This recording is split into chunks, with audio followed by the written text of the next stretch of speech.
Okay, here I am at the job for JD Construction. Just finished putting the door back in good shape. Everything's back on track. The cables are back on. The tracks are straight and everything's going, except for the opener. It works. It's working fine. In fact, there's a light on that photo optic sensor over there, and this is the light I'm most concerned with. Is this one's green. It's actually working, but it's not working very well. If you can see, it's flickering too much. Normally, if you put your hand in front, the light goes out, which that's working. So the light's working, but it's just faint or weak. And no matter where I adjust it, it doesn't want to get bright. A little bit brighter right there, a little bit, still flickering.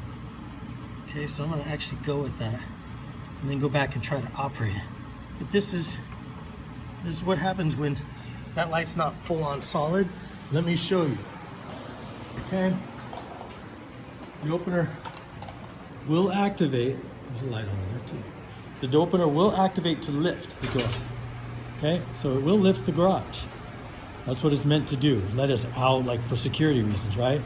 But then these photo optic sensors down below are guarding, and they have to be active, and they have to be continuously looking for this at this area while the door is moving for it to be safe. Kind of like an elevator door. You know how if it starts closing and then you break the beam, then it just starts opening back up again, just so nobody gets hurt. The same with this. So what I'm gonna do is press this and just show you what happens with one single press. Watch.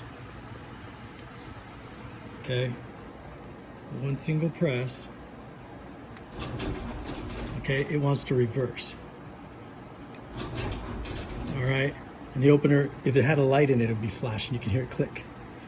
Okay, so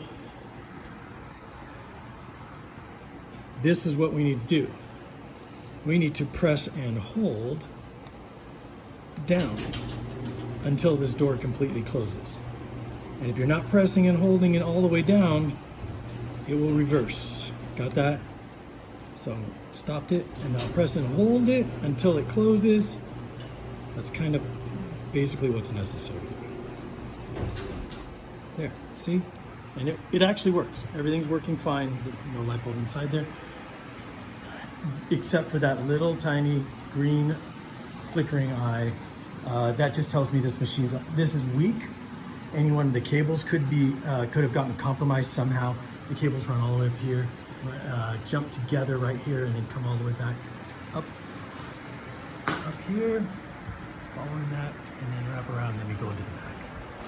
And anyway, so none of these look like they're compromised, but any one of the ones on the sides may have at some point, or more likely, this is just given out. They get old, and that's just the nature of electronics.